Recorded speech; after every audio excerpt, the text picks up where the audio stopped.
Hello, my good friends. How are you today? May God bless you all.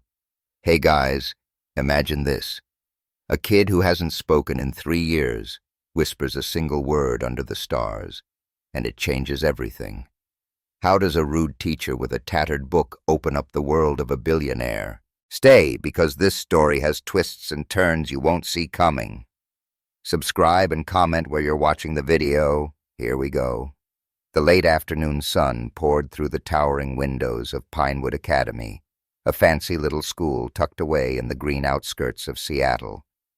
Golden light spilled across the polished hardwood floors, catching flecks of dust dancing in the air like tiny fireflies. The place smelled faintly of old books and lemon cleaner, the kind of scent that clung to your clothes and reminded you of childhood. Kids' laughter bounced off the walls, a chaotic symphony of voices that somehow felt like home. For Nora Hayes, though, this wasn't just some prestigious gig. It was her turf, her second family. She knelt beside Jasper Brooks in the middle of her classroom, her worn-out sneakers squeaking against the floor. The room buzzed with the usual afternoon chaos. Kids chattering, pages rustling, a couple of boys arguing over a crayon. Nora, 30-ish, with a messy ponytail and a faded sweater fraying at the elbows, didn't look like much next to Pinewood's polished hallways. But she had a way about her, a quiet grit that made her stand out without even trying. Jasper, though, 10 years old, all skinny limbs and big gray-blue eyes, sat motionless in his wheelchair, parked by the window like he'd been forgotten there. His hoodie swallowed him up, making him look smaller than he already was. Nora held up a sketch he'd just finished, a sloppy, beautiful mess of stars scribbled across a sheet of paper. "This is Orion, right?" she asked, her voice soft but warm, like she was letting him in on a secret. "My sister Ellie used to say it's the hunter watching over us at night." Jasper didn't move, didn't blink, just stared at the paper like it might swallow him whole. 3 years he'd been like this, silent, shut off, ever since the accident that took his mom and left him trapped in that chair. Doctors, therapists, fancy programs, none of it had cracked through. But Nora? She wasn't the type to give up.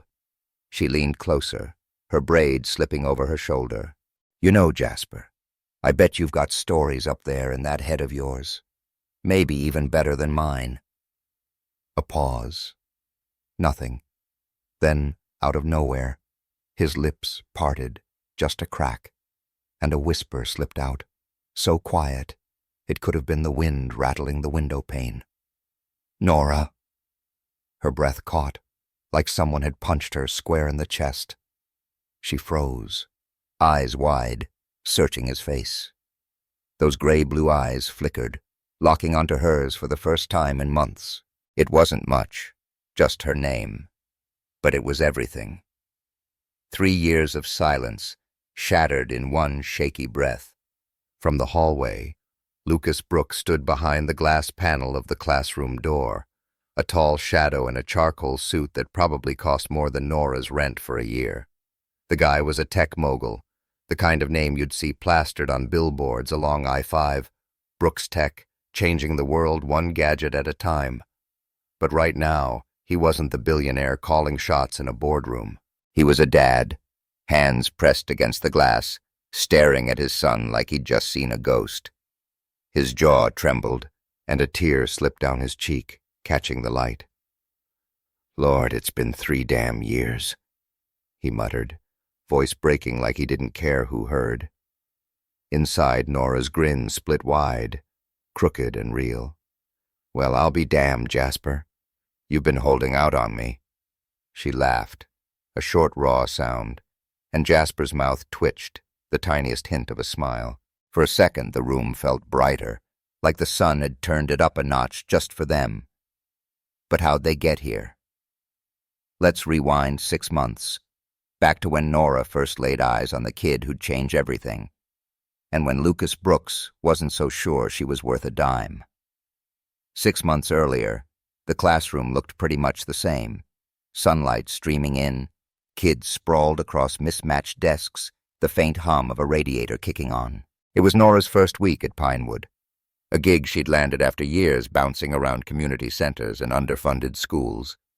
She wasn't fancy, no Ivy League degree, no shiny resume, just a knack for seeing kids the way others didn't.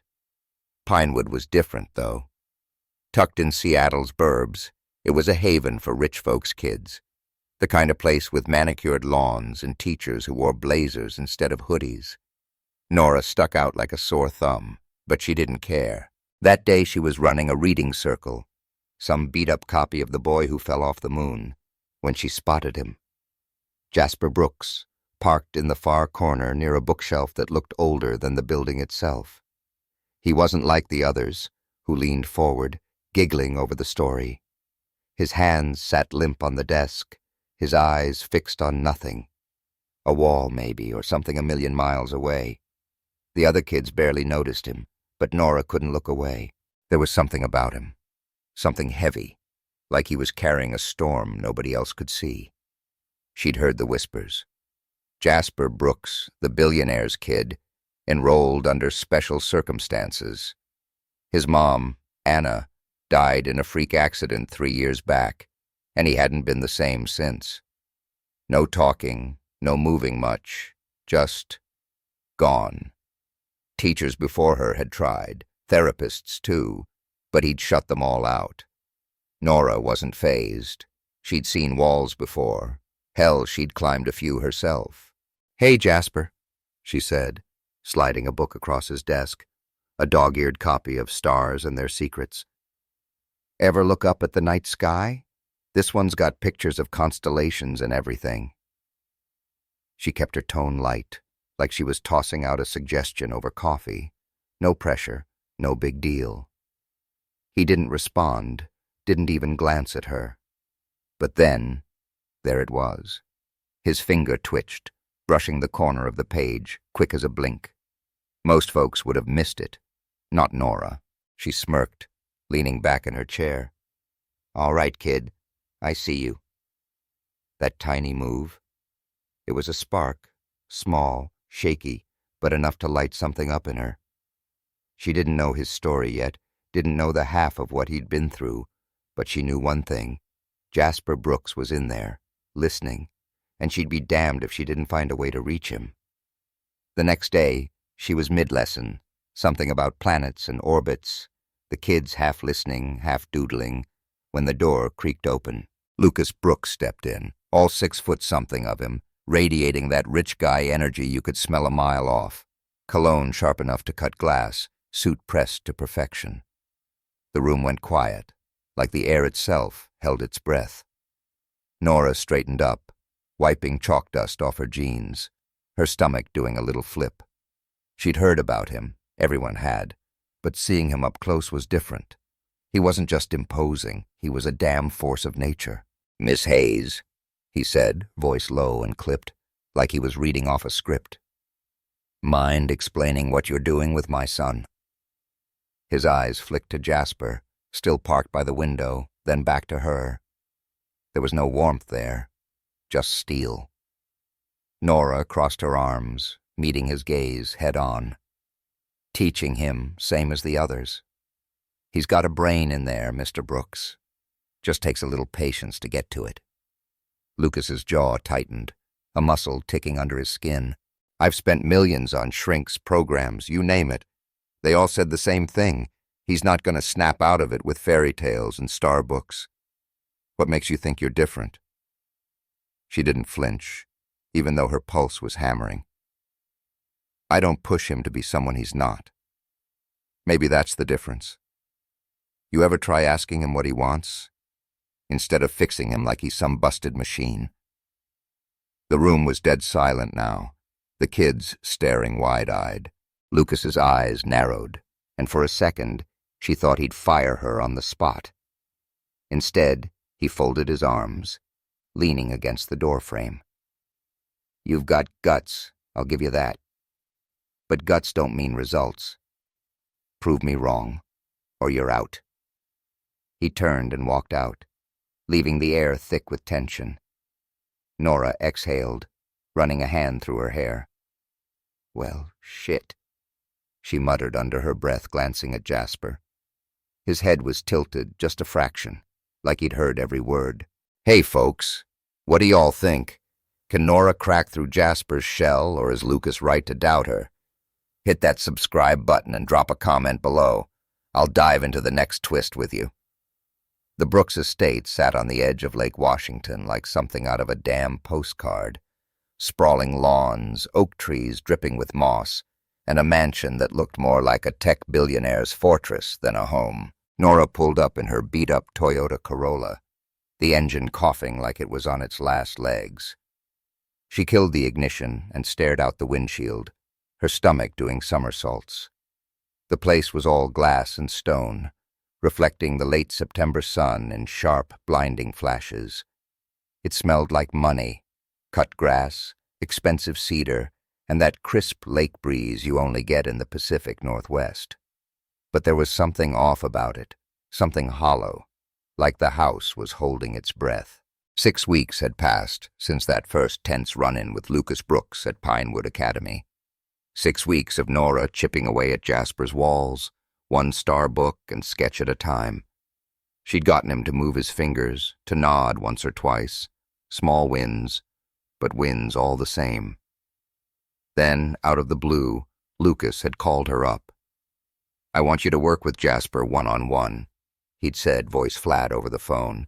"At my place. You in or out?" She'd said yes before she could talk herself out of it, even though every nerve in her body screamed this was a whole new level of crazy. Now here she was, stepping out of her car, her sneakers crunching on the gravel drive.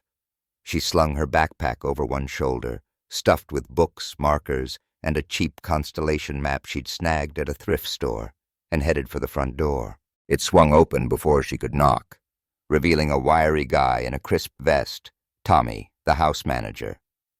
"Miss Hayes," he said, his tone clipped like he'd rather be anywhere else. "Mr. Brooks is waiting." Inside, the place hit her like a slap. Vaulted ceilings, marble floors that echoed her every step, and a chandelier dripping crystals like it belonged in a Vegas casino. The air was cool, sterile, with a faint whiff of polish. No toys scattered around, no smudges on the walls, just pristine, lifeless perfection. Tommy led her through a maze of hallways, past shelves of leather-bound books she'd bet no one ever read, until they reached a study bigger than her entire apartment. Jasper sat by a floor-to-ceiling window, curled up in an armchair that swallowed him whole, staring out at the lake like it might swallow him back. "Hey, Jasper," Nora said, dropping her bag on the hardwood with a thud. "Nice digs you got here. What do you say we mess it up a little?" She flashed a grin, but he didn't budge, just kept those gray-blue eyes fixed on the water. She pulled out a sketch pad and slid it across the coffee table. "Thought we could draw something today. Maybe that Orion guy again?" For a long minute, nothing. Then his hand twitched, reaching for the pencil she'd left beside the pad. He scratched out a shaky line, then another. 2 stick figures under a tree, one small, one taller. Nora's breath hitched. It wasn't just a doodle. It was a memory, a punch to the gut. She saw her sister Ellie in it. Ellie, who died at 12, locked in her own silent world after years of autism and neglect they couldn't afford to fix. Nora's eyes stung, and before she could stop it, a tear slipped down her cheek. "Ellie loved trees too, you know," she whispered, wiping her face with the back of her hand. Jasper didn't look up, but he pushed the sketch toward her, slow and deliberate, like he was saying something without words. She took it, her throat tight. "Thanks, kid. This one's a keeper."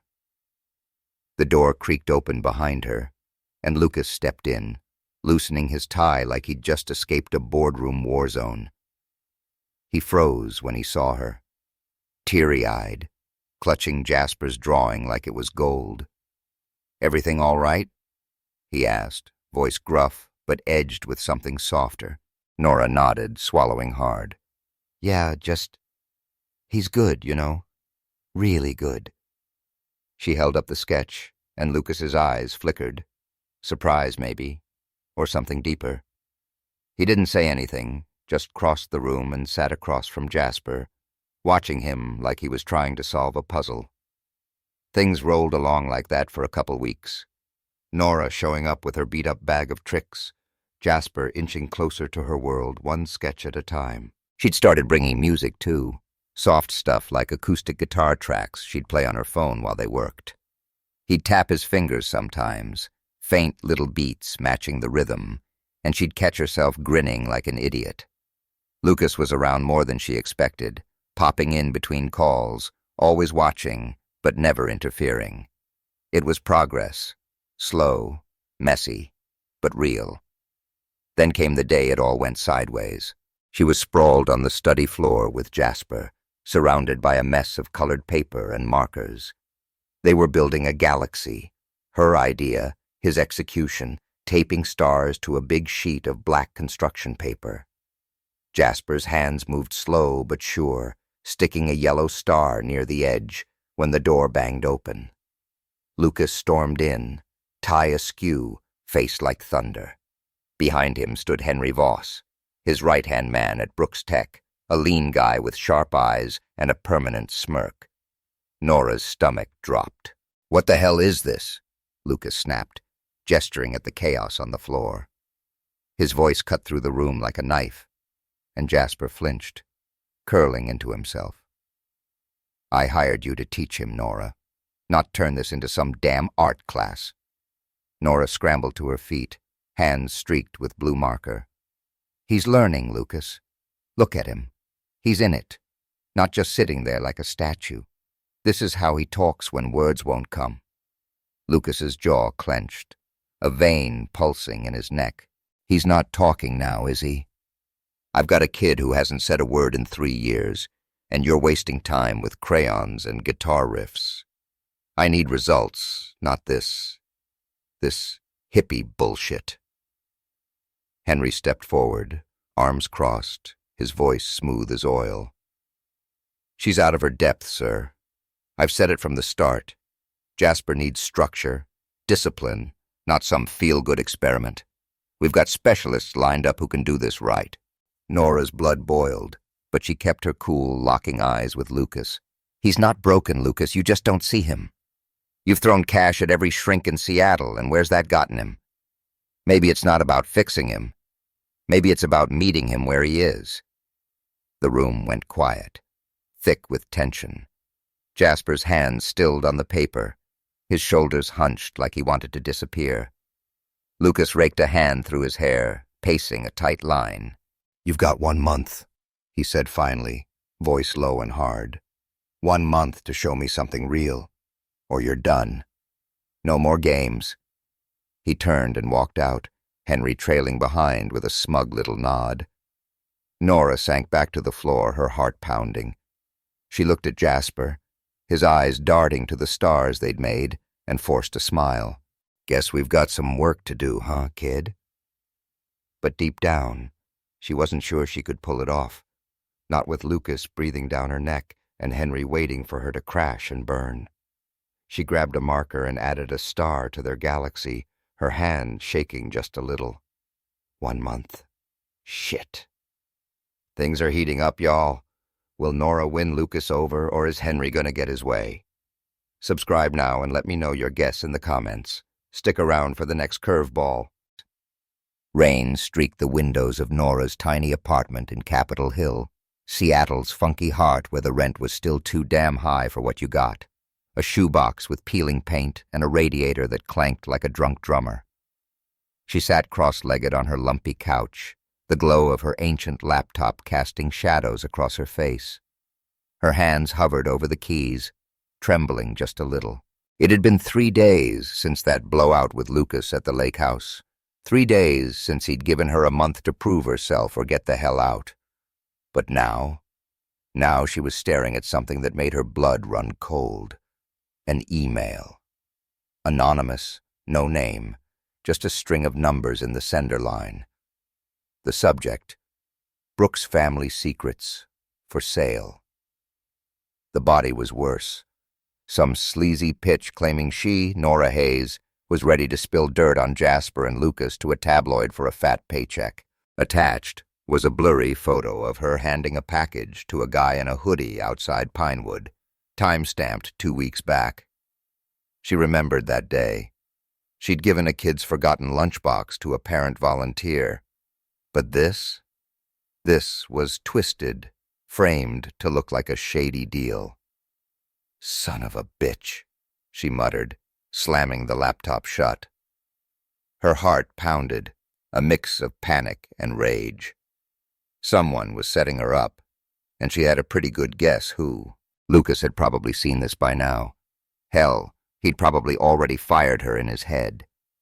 She grabbed her phone and dialed the one person she could trust to dig through this mess.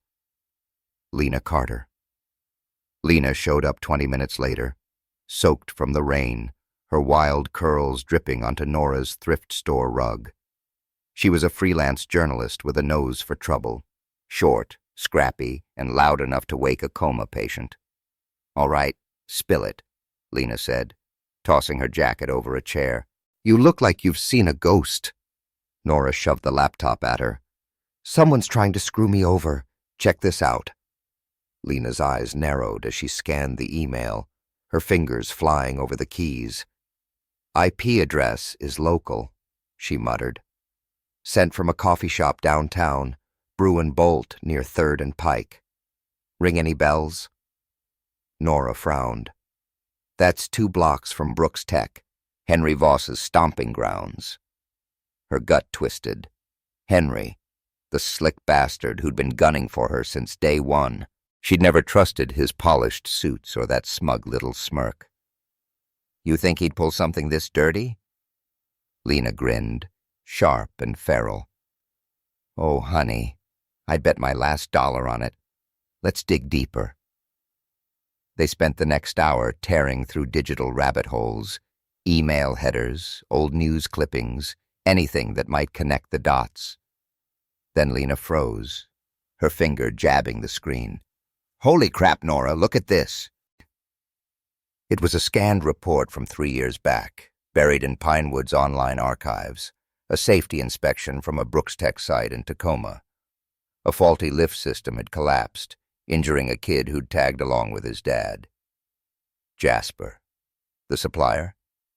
Pierce Industries, run by Owen Pierce, Lucas's old college buddy turned bitter rival. The kicker? Henry Voss had signed off on the cover-up, burying evidence of defective gear to protect a shady deal with Pierce. Jasper's accident wasn't just a tragedy. It was a damn conspiracy. Nora's hands clenched into fists, nails digging into her palms. "That's why he's coming after me. I'm getting too close to Jasper, messing with his control over Lucas." She stood, pacing the cramped room. "I've got to show this to Lucas. He deserves to know." Lena grabbed her arm. "You sure? He's already pissed at you. This could blow up in your face." "He's Jasper's dad," Nora shot back. "He needs the truth, even if he hates me for it." The next morning, Nora marched into Brooks Tech's downtown HQ like she owned the place. The lobby was all glass and steel, a gleaming shrine to Lucas's empire, with a view of Puget Sound stretching gray and restless under the clouds. She'd texted him, "Meet me, now. It's about Jasper." And he'd replied with a curt, "Lobby, 10 minutes." She stood there clutching a folder of printouts, her sneakers scuffing the polished floor, when the elevator dinged. Lucas stepped out, tie loose, eyes dark with exhaustion. "This better be good," he said, voice rough as gravel. "I got that email last night. You've got some nerve showing up here." Nora didn't flinch. "It's a setup, Lucas, and I can prove it." She slapped the folder onto a nearby table, papers spilling out, emails, the Tacoma report, all of it. "Henry's been lying to you. He covered up Jasper's accident, worked with Owen Pierce to bury it. Now he's framing me to get me out of the picture." Lucas's face hardened, but before he could respond, the lobby doors swung open. Henry Voss strode in, impeccable in a navy suit, his smirk faltering when he saw Nora. "What's this?" he asked, voice smooth but tight. "Another sob story from our resident dreamer?" "She's accusing you," Lucas said, his tone flat but dangerous. He picked up the report, scanning it, his hands starting to shake. "This true, Henry? You let my kid get hurt and swept it under the rug?" Henry's eyes flicked between them, calculating. "She's desperate, sir. Faking documents to save her job. You saw the email. She's a liar." Nora stepped forward, fury boiling over. "Bullshit! You've been playing him for years, Henry. You and Owen Pierce sold out Jasper for a quick buck. That email came from Bruin Bolt, your spot. Explain that." The air crackled thick with tension. Lucas's gaze darted to Henry, searching for a crack. Then another voice cut through, a low, mocking drawl. "Well, damn. This is getting good." Owen Pierce sauntered in, all swagger and slicked-back hair, a Rolex glinting on his wrist. He clapped slowly, grinning like a shark. "Didn't expect a party, Brooks. Your little teacher's got some fire, I'll give her that." Lucas turned, slow and deliberate, his voice dropping to a growl. "You knew about this? About Jasper?" Owen shrugged, casual as hell. "Business is business, man. You were always too soft, letting your kid tag along to job sites. Accidents happen. That did it." Lucas lunged, fist slamming into Owen's jaw with a sickening crack. Owen stumbled back, blood trickling from his lip, still smirking. "There's the old Lucas. Knew you had it in you." Nora grabbed Lucas's arm, pulling him back as security rushed in. "Stop! He's not worth it." Lucas shook her off, chest heaving, eyes wild with rage and pain. He snatched the folder from the table, glaring at Henry. "You're done. Both of you. Get out." Henry opened his mouth to argue, but Lucas cut him off. "Now!" The older man hesitated, then slunk toward the doors, Owen trailing behind, wiping blood with a laugh. The lobby fell silent, just the hum of the city outside and Lucas's ragged breathing. He turned to Nora, eyes raw but guarded. "If this is real, I don't know what to think about you yet." She held his gaze, steady as stone. "It's real. And I'm not here for you. I'm here for Jasper. You figure out who you trust." She walked out, rain hitting her face like cold needles, leaving Lucas standing there with the truth scattered at his feet. Her hands shook, adrenaline pumping, but one thought burned clear. She wasn't done fighting, not by a long shot. The rain had finally let up, leaving Seattle's streets slick and shimmering under the sodium glow of streetlights. Nora sat in her Corolla outside the Brooks estate on Lake Washington, engine idling, her hands gripping the steering wheel like it was the only thing keeping her steady. It had been 2 days since the showdown at Brooks Tech. 2 days since she'd dropped the bomb about Henry and Owen. Since Lucas had punched his old rival square in the face. She hadn't heard a peep from him since. Just silence thick enough to choke on. Then, that morning, a text. "Come back, please." Short, simple, and heavy as hell. She killed the engine and stepped out, the damp chill biting through her hoodie. The mansion loomed ahead, all glass and stone, but tonight it didn't feel as cold. Maybe it was the soft light spilling from the windows, or maybe she was just too tired to care. The front door cracked open before she could knock, and there was Lucas, tie gone, sleeves rolled up, looking less like a billionaire and more like a guy who hadn't slept in days. "Nora," he said, voice rough but quiet. He stepped aside, gesturing her in. "I owe you an apology. A big one." She crossed her arms, studying him. His eyes were red-rimmed, his jaw tight with something that wasn't anger. Regret, maybe, or shame. "Yeah, you do," she said. keeping her tone even. But I'm not here for me. What about Jasper? Lucas exhaled, running a hand through his hair. He's why I asked you back. I was wrong. About you, about Henry, about damn near everything. I let him twist me up, and I pushed you out when you were the only one getting through to my kid. He paused, swallowing hard. I'm sorry, Nora. For doubting you. For all of it. She nodded, slow and deliberate, letting his words settle. It's a start. But Jasper's the one who needs you to make this right, not me. He met her gaze, a flicker of something new there. Hope, maybe. I know, and I've got an idea. Something bigger than just us. Come inside. Let me show you. The study was cozier than she remembered. No sterile chill tonight, just the soft crackle of a fire in the hearth and the faint strum of guitar music from her old playlist still looping on a speaker. Jasper sat on a rug by the window, surrounded by a mess of colored blocks, towers leaning precariously, little bridges stretching between them. Lucas knelt beside him, holding a red block, his voice gentle in a way Nora hadn't heard before. How about this one on top, bud? He asked, offering it with a small smile. Jasper's eyes lit up, a spark she'd only seen in flashes, and he took it, carefully stacking it on a wobbly tower.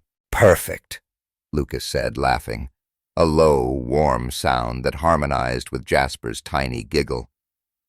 Nora stopped in the doorway, her throat tightening. This was it, the Lucas she'd hoped existed, the dad Jasper needed. She stepped closer, kneeling beside them. Hey, Jasper, she said softly. Building a whole city, huh? Looks pretty badass. Jasper glanced at her, his mouth twitching into that almost smile she'd come to love. Lucas caught her eye, mouthing a silent, "Thank you." She nodded, settling in as they worked together, the room filling with a quiet warmth that felt like home, messy, imperfect, real. Later, Lucas stood, brushing dust off his jeans. I've been thinking, he said, voice steady but earnest. Kids like Jasper, shut off, hurting. There's too many of them out there. Therapy's not cutting it, and money only goes so far. But you, Nora, you reached him with stuff I never would have tried. I want you to run a program. The Anna Brooks Foundation, for kids with disabilities. You call the shots, I'll fund it. What do you say? Nora blinked, the weight of it hitting her like a freight train. You're serious? Me, running something that big? I'm just a teacher, Lucas. I don't even own a decent pair of shoes. He grinned, a rare crack in his armor. You're not just anything. You got my kid to laugh tonight. You've got no idea what that means to me. Say yes, and we'll figure out the rest. She chewed her lip, glancing at Jasper, who was still stacking blocks like it was the most important job in the world. She thought of Ellie, of all the kids like her who never got a chance. All right, she said finally, exhaling. I'm in. For him, and for them. Weeks later, the backyard of the Brooks estate glowed under a clear October sky, stars winking overhead like they'd come out just for this. Nora stood on the grass, boots sinking into the damp earth, the smell of pine and lake water thick in the air. Lucas had turned the place into a makeshift stargazing spot. Blankets spread out, a telescope propped up, Jasper parked in his chair with a sketch pad on his lap. She'd brought her constellation map, the edges curling from use, and pointed out Orion's belt. See that one, Jasper? She said, tracing it with her finger. Your mom liked that one too, didn't she? She'd found that out from Ruth, the old housekeeper who'd slipped her Anna's journal a while back, pages full of nights spent stargazing with her boy. Jasper nodded, slow and sure, then opened his mouth. Nora, he whispered, voice shaky but clear. She froze, her heart slamming against her ribs. Then he turned to Lucas, eyes wide and bright. Dad. Lucas dropped to his knees, hands trembling as he cupped Jasper's face. "Oh, God. Buddy, I'm here," he choked out, tears spilling over. "I'm right here." Jasper leaned into him, small arms wrapping around his neck, and Lucas pulled him close, sobbing like a dam had burst. Nora stepped back, wiping her own eyes with her sleeve. The night went quiet, just the rustle of leaves and the soft thud of her pulse. She saw Ellie in her mind, smiling under a tree, free in a way she'd never been, and whispered, "We did it, sis." For the first time in years, the weight on her chest felt lighter. Months later, the Anna Brooks Foundation opened its doors in a little brick building near Pinewood, a place buzzing with kids' voices, paint-splattered walls, and the hum of guitars. Nora stood in the main room, tuning an acoustic she'd borrowed from Lena, watching a dozen kids mess around with instruments and sketch pads. Jasper sat at a keyboard, picking out a halting tune, his fingers clumsy but determined. Lucas leaned in the doorway, arms crossed, a quiet awe in his eyes as he watched his son. Ruth shuffled in, her gray hair wild under a knit cap, saxophone tucked under her arm. "Guess I was wrong about you," she grumbled, but her tone was soft. "You're all right, Hayes?" "We're even then," Nora shot back, grinning. "You playing with us today?" "Damn right," Ruth said, lifting her horn. Lena poked her head in, smirking. "Found a drum set out back. Dibs!" The room erupted in sound, messy, loud, alive. Later, after the kids cleared out, Nora found Lucas and Jasper still at the keyboard. Jasper pressed a key, then another, a shaky melody spilling out. Lucas rested a hand on his shoulder, whispering, "That's beautiful, bud." Jasper glanced up, smiling shy but real, and kept playing. Nora leaned against the wall, her throat tight. She'd fought for this, for Jasper, for Ellie's memory, for every kid who'd been written off. Lucas caught her eye, mouthing "thank you" again. She nodded, stepping outside into the cool night. The stars were out, bright and endless, and for once, the quiet felt full, not empty. Life's funny, ain't it?